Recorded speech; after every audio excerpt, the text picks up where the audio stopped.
दोस्तों ये सिद्ध करना है कि समबाहु त्रिभुज का प्रत्येक कोण 60 डिग्री का ही होता है क्यों होता है।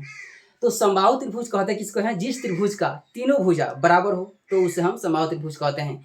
भुजा के आधार पर जो त्रिभुज होता है वो 3 प्रकार के होते हैं, 3 प्रकार के। एक होता है समबाहु, दूसरा होता है समद्विबाहु, तीसरा होता है विसमबाहु होता है। समबाहु त्रिभुज का जो तीनों भुजा क्या होता है, बराबर होता है। और समद्विबाहु का 2 भुजा क्या होता है, इसमें बराबर होता है, 2 भुजा बराबर, और तीसरा भुजा बराबर नहीं होता। इसलिए ये तीसरा भुजा पर जो कोण बनता है, दोनों कोण क्या होता है, बराबर होता है।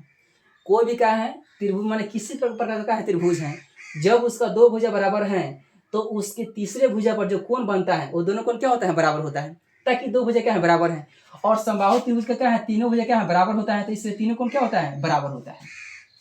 तो हमें सिद्ध करना है कि इसका प्रत्येक कोण 60 डिग्री का ही होता है क्यों होता है। तो हम मान लेंगे कि एबीसी एक समबाहु त्रिभुज है, मान लेंगे एबीसी एक समबाहु त्रिभुज है, यहाँ पर ए बी सी।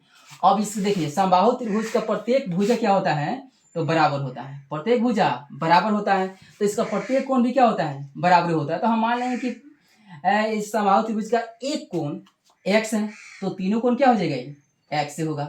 तो देखिए सबसे पहले हम क्या माने कि एबीसी एक समबाहु त्रिभुज है। यहाँ पर सोल्यूशन देखिए, यहाँ माना कि समबाहु त्रिभुज का माना कि एबीसी एक समबाहु त्रिभुज है, माना कि एबीसी एक समबाहु त्रिभुज है, समबाहु त्रिभुज है हम मान लिए हैं, तथा कोण ए बराबर x माने हैं, तो कोण बी भी x से होगा और कोण सी भी x से होगा, ताकि तीनों भुजा क्या है, बराबर है, इसलिए प्रत्येक कोण क्या होगा, बराबर होगा।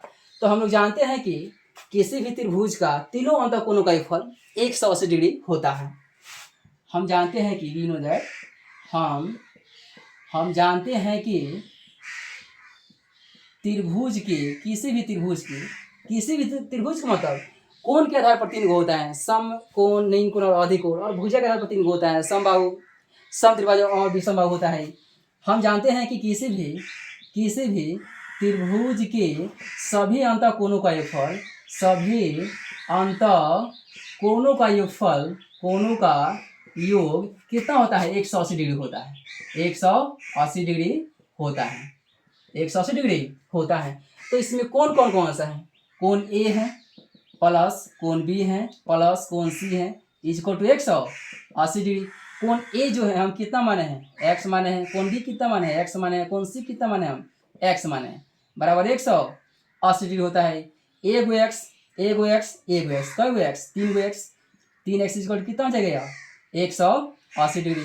अब इसमें से x का मान निकालना है, 3 क्या है इधर गुना में है, इधर आएगा तो भागा में हो जाएगा 180/3, तो कट जाएगा, तो 3 कम 3 3 6 18 1 0, यानी x का मान कितना हो गया, 60 डिग्री हो गया। ये जब x का मान 60 हो गया तो x जो है हम कोण a का मान निकाले हैं, कोण a को हम माने हैं, तो कोण a बराबर कितना माने हैं, x, तो कोण देखिए x, तो कोण देखिए कोण a बराबर, कोण b बराबर, कोण c बराबर, हम तीनों को क्या कितना माने, हम x माने हैं, आया कितना है, 60 डिग्री है। तो ये क्या है, प्रूफ हो गया।